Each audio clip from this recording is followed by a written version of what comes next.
அனைத்து விதமான புகழும் புகழ்ச்சியும் இந்த அகில உலகத்தை படைத்து வளர்த்து பரிபக்குவப்படுத்திக் கொண்டிருக்கும் அந்த ஏக நாயனுக்கு உரித்தாகுமா என்று கூறி அந்த ஏக நாயனின் சாந்தியும் சமாதானமும் நபிகள் நாயகம் ஸல்லல்லாஹு அலைஹி வஸல்லம் அவர்கள் மீதும் அவர்கள் குடும்பத்தார்கள் மீதும் உத்தம சத்திய சஹாபாக்கள் சஹாபியர்கள் மீதும் இந்த ஏகத்துவத்தை பின்பற்றி வாழ்ந்த ஒவ்வொரு மீதும் குறிப்பாக அல்லாஹ்வும் அல்லாஹ்வுடைய தூதரும் காட்டி தந்த அடிப்படையில் இந்த ஜும்மாவிலே ஒன்று கூடிய நம் அனைவரும் மீதும் என்றென்றும் நின்று நிலவட்டமாக கூறி என்னுடைய இந்த ஜும்மாவை ஆரம்பம் செய்கிறேன்.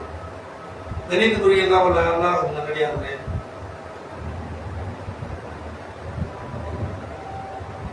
அல்லாஹ்வுடைய நெருக்கத்தை பொறுத்த வரைக்கும் நபிகள் நாயகம் அவர்கள் பிரார்த்தனை மூலமாக அல்லாஹ்வுடைய நெருக்கத்தை பெற முடியும் என்ற வழிகாட்டுதலை நமக்கு சொல்லியிருக்கின்றார்கள். அல்லாஹ்வுடைய தூதர் உட்பட ஏனைய நபிமார்களும் அவருடைய எல்லா தேவைகளையும் இறைவனிடத்தில் கேட்டதாக நம்முடைய வரலாறுகளை பார்க்கிறோம். இந்த பிரார்த்தனை பொறுத்த வரைக்கும் இன்றைய நிலைமையில் நாம் எப்படி இறைவனிடத்தில் கேட்டுக்கொண்டிருக்கிறோம் என்று சொன்னால், தொழுகை நேரங்களில் மட்டும் ஏதோ ஒரு சில வார்த்தைகளை தெரிந்து வைத்துக் கொண்டு அதை மாத்திரம் நம்ம செய்யறோம், மனப்பாடம் செய்யற மாதிரி கேட்டுட்டு போயிடும். இந்த பிரார்த்தனைகள் உண்மை தன்மை இருக்கிறதா, அல்லாஹ்விடத்தில் வலியுறுத்தி கேட்கிறோமா என்பதெல்லாம் கிடையாது. ஏதோ வெறுமனே தொழுது முடிச்சுட்டு திக்ர் செஞ்சுட்டு செய்யறோம், கையை ஏந்திட்டு போயிட்டே இருக்கிறோம். இப்படிதான் நம்முடைய துவாக்கள் இருக்குது. ஆனால் துவா குறித்து எப்படி ரசூலுல்லாஹ் சொன்னாங்கன்னு சொன்னா, துவா வணக்கங்களுக்கெல்லாம் தலையாய வணக்கம். துவா என்பது அவ்வளவு பெரிய சிறப்பு வாய்ந்த ஒரு வணக்கம். எதனால வணக்கம் சொன்னா, ஒரு மனிதன் தன்னை அடிமை என்று ஒத்துக்கொள்ளக்கூடிய இடம் துவா, அல்லாஹ்வை எஜமான் என்று ஏற்றுக்கொள்ளக்கூடிய இடம் துவா. அப்ப அப்படிப்பட்ட துவாவை நாமெல்லாம் கேட்பதில் குறைபாடு வைக்கக்கூடியதாக இருந்தாலும் அந்த துவா அல்லாஹ்விடத்தில் அங்கீகரிக்கப்படணும் என்று பிரியப்படக்கூடியதாக எல்லாரும் நாம கேட்கக்கூடிய துவாவை, கேட்க வேண்டும் என்று எண்ணிய துவாவை அல்லாஹ் ஏற்றுக்கொள்ள வேண்டும். நம்முடைய பாவங்களை எல்லாம் மன்னித்து விட வேண்டும். இந்த உலகத்தில் நம் சுபிட்சமான வாழ்க்கை நமக்கு அல்லாஹ் அமைத்து தர வேண்டும். நாம் மரணித்த பிறகு நிம்மதியான அந்த சொர்க்க சோலைகளில் நாம் நுழைவிக்கப்பட வேண்டும் என்கிற இந்த ஆசை நமக்கு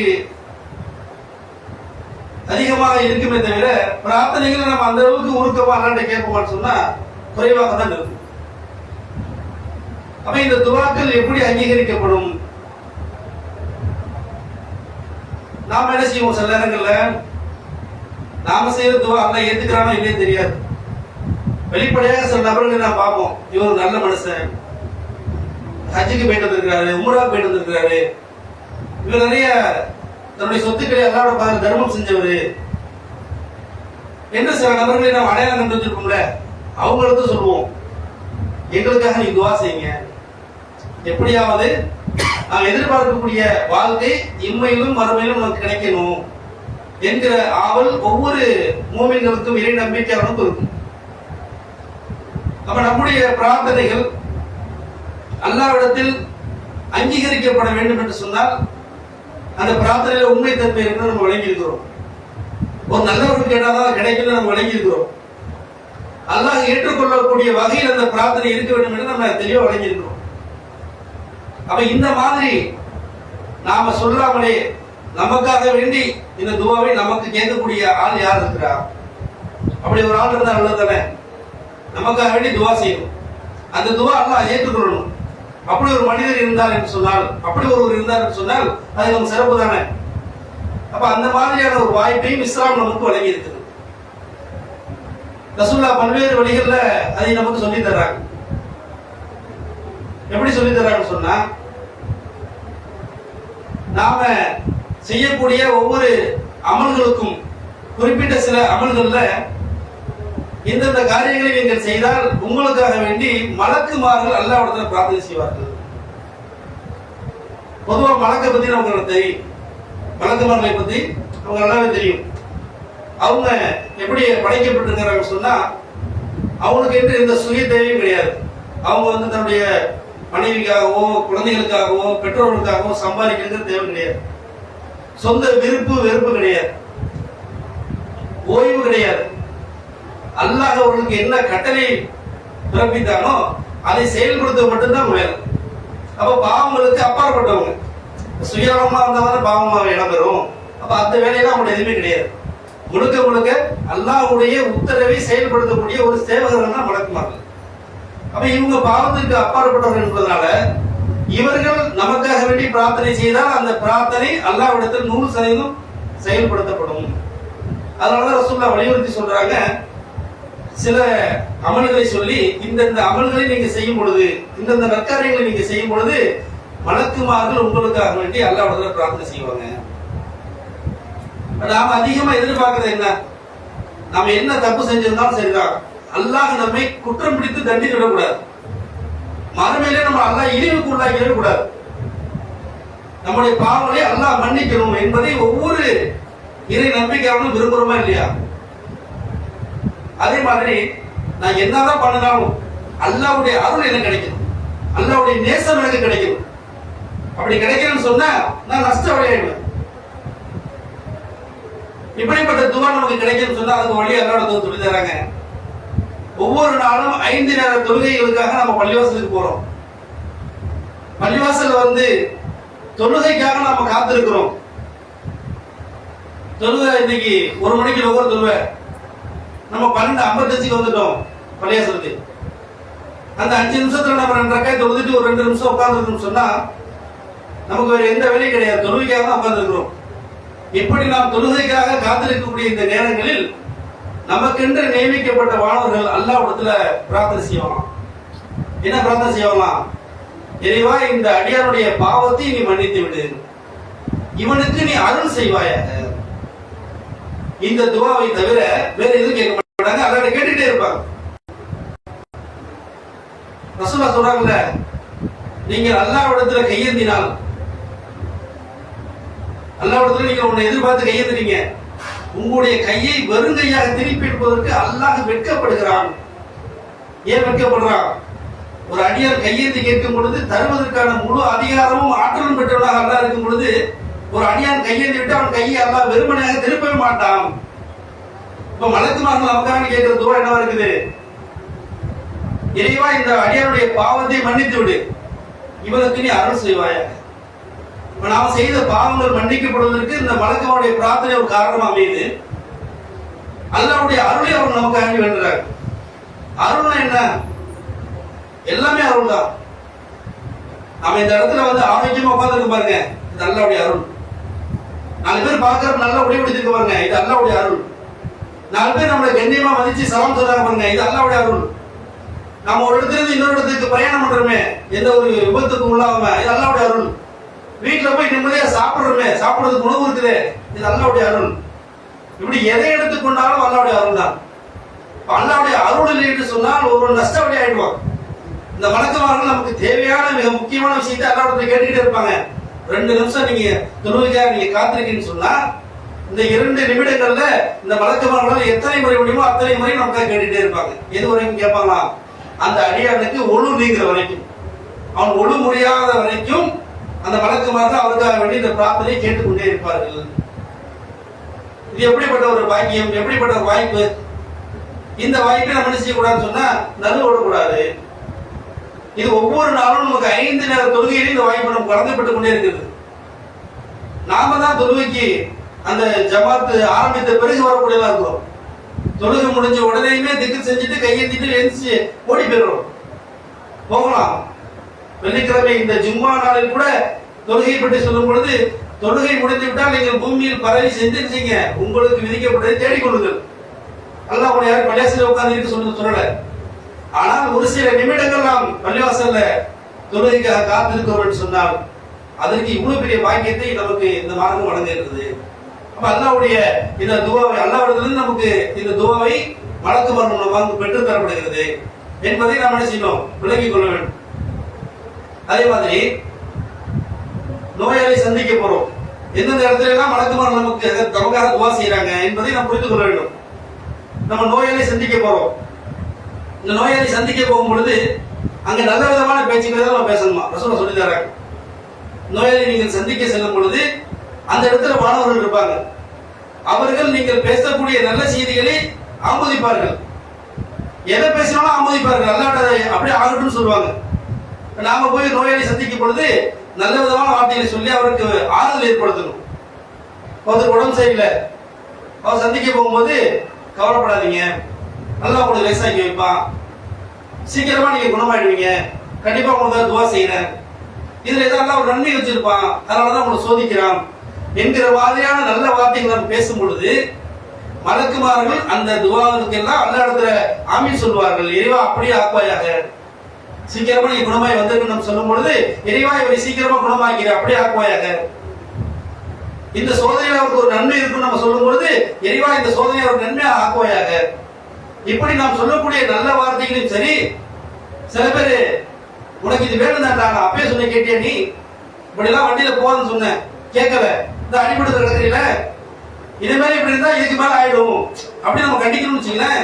இப்படி ஆயிடுது நம்ம வழக்கமான அவருக்காக வேண்டி நீங்க கேட்கக்கூடிய சொல்லக்கூடிய உபதேசம் எப்படி இருக்கணுமா, நல்ல விதமாக இருக்க வேண்டும்.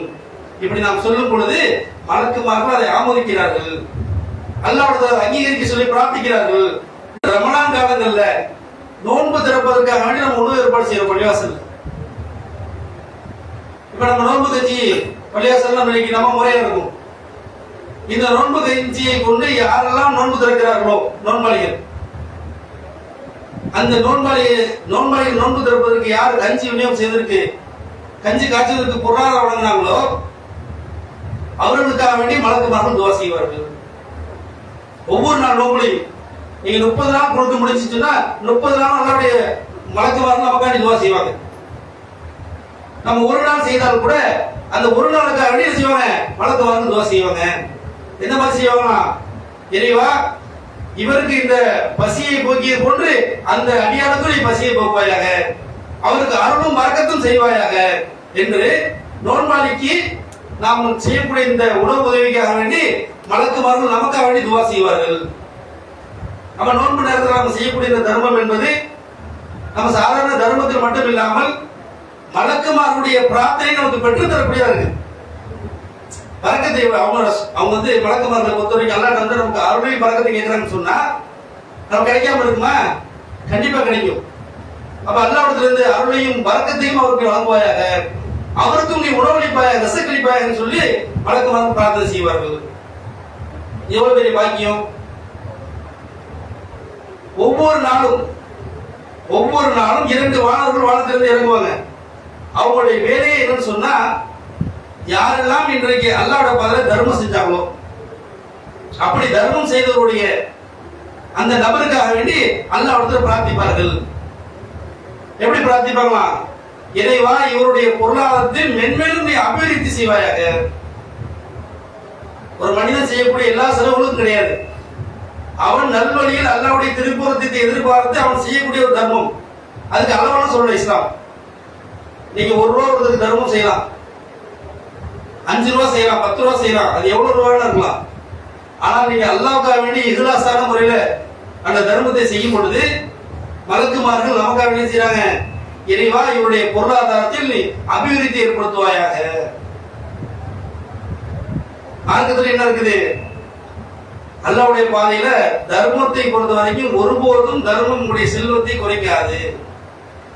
சைத்தான் தான் என்ன செய்வான், இந்த தர்மத்தை செய்யறதுனால உன்னுடைய பொருளாதாரம் குறைந்து விடும் அப்படிங்கிற அச்சத்தை யார் ஏற்படுத்துவா, சைத்தான் தான் ஏற்படுத்துவான். அல்லாஹ்வுடைய வாக்குறுதி என்ன, நீங்கள் அல்லாஹ்வுடைய பாதையில தர்மம் செஞ்சால் அதற்கு பதிலாக 10 உங்களுக்கு கிடைக்கும். அப்ப இந்த மலக்குமார்கள் துவா செய்யறாங்களா இல்லையா, அப்ப அந்த மலக்குமாருடைய துவா எப்படிப்பட்டதா இருக்குது, நமக்கு அபிவிருத்தி கேட்டு நாம செஞ்ச 100 ரூபாய்க்கு அல்லாஹ் நம்ம 1000 ரூபாய் கிடைக்கும். இன்னும் அல்லாஹ்வுடைய பொறுத்தவரை எப்படி எல்லாம் சொல்றான், தான் நாடியவருக்கு அதை விட கணக்கின்றி கொடுக்குன்னு சொல்றான். அப்ப நம்முடைய இந்த தர்மத்தின் மூலமாக ஒவ்வொரு நாளும் நாம இந்த மாதிரி மலக்குமாருடைய பிரார்த்தனைகளை பெற முடியும். அப்ப நாம என்ன செய்யணும், பழக்கமா வச்சுக்கணும். நம்ம பைக்ல போவோம், நம்ம சொந்த வேலையா போவோம், அவசரமா கூட போவோம். ஆனா நம்ம ஒரு முடியாதவங்க பார்க்க ரோட்ல நல்லா தெரியுது, வயோதிகர்கள் இருக்கிறாங்க, யார்ட்டையும் போய் கையெழுந்தக்கூடிய அந்த வேலையை கூட செய்ய முடியாது. இன்னைக்கு கடத்தலாம் பாத்தீங்கன்னு சொன்னா, நீ வெள்ளிக்கிழமை உங்க ஊர்ல கூட பார்த்துருப்பீங்க, எல்லா வீடுகளுக்கும் வந்துருவாங்க. முசாபர் சொல்லிட்டு ஒரு துப்பட்டியை போட்டு புர்கா போட்டுக்கிட்டு தொப்பி வச்சுக்கிட்டு முஸ்லீம் மாதிரி வேடம் போட்டுக்கிட்டு வராங்க. இன்னைக்கு பிசினஸா மாறிட்டு இன்னைக்கு வந்து கையெழுத்துறாங்க. கடைகள்லயும் அப்படிதான், எல்லா ஊர்களையும் கடத்தரவு என்ன செய்யறாங்க, வெள்ளிக்கிழமை சொன்னா அன்னைக்கு கொஞ்சம் எண்ணிக்கையில் அதிகமா இருப்பாங்க, இன்னைக்கு கிடைக்கும். அப்படி கூட அவங்களால போய் என்ன செய்ய முடியாதுன்னு சொன்னா மத்தவங்கள போய் கேட்க முடியாது, கையெழுந்த முடியாத நிலைமையில, வயோதிகமான நிலைமையில ரோட்டு ஓரத்தில் இருப்பாங்க சில முதியவர்கள். அவங்க நம்ம பார்த்துட்டு கூட பல முறை கடந்து போயிருப்போம்.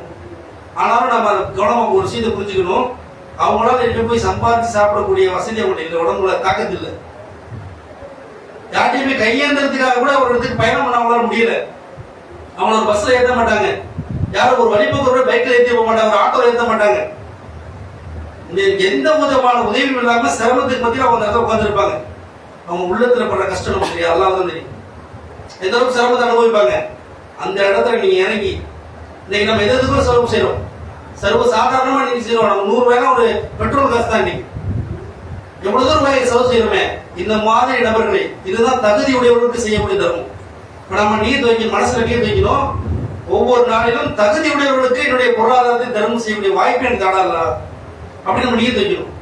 நாம எந்த வேலைக்காக வெளியில செஞ்சாலும் போகக்கூடிய பாதைகளை இது மாதிரி இயலாதவர்களை பார்த்தோம் சொன்னா ஒரு 2 நிமிஷம் வண்டி நிப்பாட்டினாவது அவங்களுக்கு உதவி செய்யுங்க.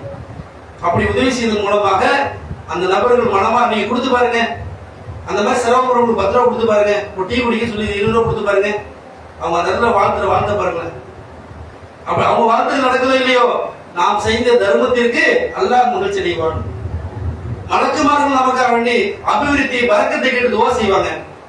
எப்படிப்பட்ட நன்மை அமைவாங்க, நம்ம மனசும் சுத்தமாகும், நம்ம மனசுல ஒரு சந்தோஷம், ஒரு முடியாத ஒருத்தவங்களுக்கு உதவி செஞ்சுங்கிற அந்த ஒரு மன நெகிழ்ச்சி நமக்கு ஏற்படும். அப்ப இந்த வழக்கமாருடைய துவா பெறக்கூடிய காரியங்கள்ல இந்த தர்மம் செய்யக்கூடிய காரியம் இருக்குது. வழக்கமார்கள் நமக்காக துவா செய்வாங்க. அதே மாதிரி நாம் தர்மம் செய்யவில்லை என்று சொன்னால், 2 மலக்கு சொன்னல, ஒரு மலக்கூட வேலை நமக்காண்டி பரக்கத்து கேட்கறதுதான். இன்னொரு மலக்கு என்ன செய்வாங்களா, நாம் தர்மம் செய்யவில்லை என்று சொன்னால், நம்முடைய பொருளாதாரத்தை முடித்து வைத்துக் கொண்டோம் என்று சொன்னால், இறைவா என்னுடைய பொருளாதாரத்தில் நஷ்டத்தை ஏற்படுத்து.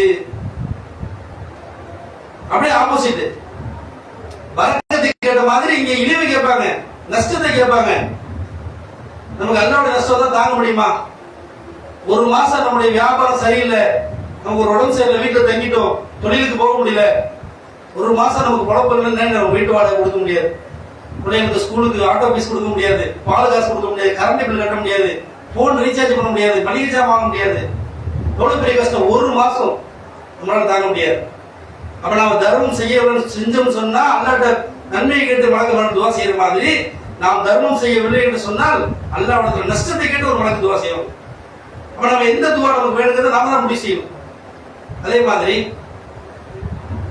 நாம் இல்லாத இடத்துல, நம்ம இருக்கிற இடத்துல நமக்கு இல்லாத ஒரு மனிதர் இருப்பார், மறைவான ஒருத்தருக்காக வேண்டி நாம இங்க துவா செய்யணும். நாம அவருக்கு தான் துவா செய்யுங்கிறது நமக்கு தெரியும், அல்லாஹ்வுக்கு தெரியும். வேற யார்ட்டையும் விளம்பரப்படுத்திக்க மாட்டோம். நமக்கு ரொம்ப வேண்டப்படாதவரா இருப்பாரு, வேண்டப்படாதவரா இருப்பாரு, அவருடைய நிலைமை நமக்கு தெரியும். ரொம்ப பொருளாதாரத்துல பின்னடைஞ்சி ரொம்ப கஷ்டத்துக்கு உள்ளாகி எண்ணிக்கைக்கு அதிகமான குழந்தைகளை வச்சுக்கிட்டு அந்த பிள்ளைகளுடைய படிப்பு செலவுக்கு, வாழ்க்கை வசதி ஏற்படுத்துறதுக்கு, சொந்த வீடு இல்லாம பல சிரமத்தில் இருப்பாரு. ஒருத்தர் நோய்வாய்ப்பட்டு வீட்டில் இருப்பார், அந்த நோயினால் பல சிரமத்துக்கு உள்ளாகி இருப்பார். இப்படி பல்வேறு சிரமங்களுக்கு மத்தியில் இருக்கக்கூடிய சகோதரர்களுக்காக வேண்டி நாம் என்ன செய்வோம், தொழுதுட்டு நம்முடைய துவாக்களுக்கு மத்தியில அவங்களுக்காக நீ இறைவா, என்னுடைய சகோதரன் ஒரு அப்துல் ரஹ்மானோ ஒரு ஹபீப் ரஹ்மானோ, நமக்கு தெரிந்த ஒரு சகோதரன், இறைவா அவன் ரொம்ப சிரமத்தில் இருக்கலாம், அவனுக்கு நீ பொருளாதாரத்தில் பறக்கத்தை ஏற்படுத்து, இறைவான நோயை நீ குணமாக்கு என்பதாக நாம கேட்கக்கூடிய இந்த பிரார்த்தனைகளுக்கு எல்லாம் அல்லாஹ் ஒரு வானவரை சிறப்பாக நமக்காக நியமிக்கிறான்.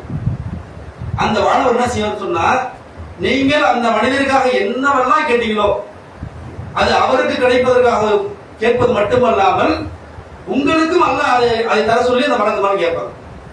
நீங்க அவருக்கு பொருளாதாரத்தை கேட்டீங்க, அல்லாட்ட இறைவா இவருக்கு பொருளாதாரத்தை கொடுத்து மலக்குமாரி கேட்பாங்க. நாம் அவருக்கு நோயை நிவாரணத்தை கேட்டோம் சொன்னா மலக்குமார் சொல்லுவாங்க, இறைவா இவருக்கு நோய் வராமல் காப்பாத்து, இவருடைய குடும்பத்தை நோயிலிருந்து காப்பாத்து. நாம என்னவெல்லாம் நம்ம சகோதரனுக்கு கேட்கின்றோமோ அதையெல்லாம் மலக்குமார்கள் நமக்காக அல்லாஹ்விடத்துல பிரார்த்திப்பார்கள். இப்ப மலக்குமார் வந்து நம்ம ஆரம்பத்தில் சொன்ன மாதிரி அவங்க அல்லாஹ்வால் தேர்ந்தெடுக்கப்பட்டவங்க, இப்ப இந்த துவா கூட அவங்க செய்யல, அல்லாஹ் தான் செய்ய சொல்கின்றான். அப்ப இந்த மனிதனுக்கு அல்லாஹ் நன்மை நாடுகிறான், அதனால அவருடைய வானவரை வைத்து அவனிடத்துல பிரார்த்திக்க சொல்கின்றான். அப்ப இந்த மாதிரி பாக்கியங்கள் எல்லாம் வாய்ப்புகள் எல்லாம் இந்த மார்க்கத்தில் நமக்கு வழங்கப்பட்டிருக்கு. இப்ப நாம இன்றைக்கு இருக்கக்கூடிய அவசர காலத்துல நன்மை செய்வது என்பது ரொம்ப சொற்பமாகிவிட்டதை பார்க்கிறோம். தொழுகையில இருந்து எந்த ஒரு நன்மை எடுத்துக்கொண்டாலும் எந்த ஒரு அமல்களை எடுத்துக்கொண்டாலும் இன்றைக்கு ரொம்ப சொற்பமான எண்ணிக்கையில தான் நம்ம செய்யறோம். நம்முடைய நன்மையும் தீமையும் கணக்கிட்டோம் சொன்னா நன்மையை விட தீமை மிகைத்து போவதை பார்க்கிறோம்.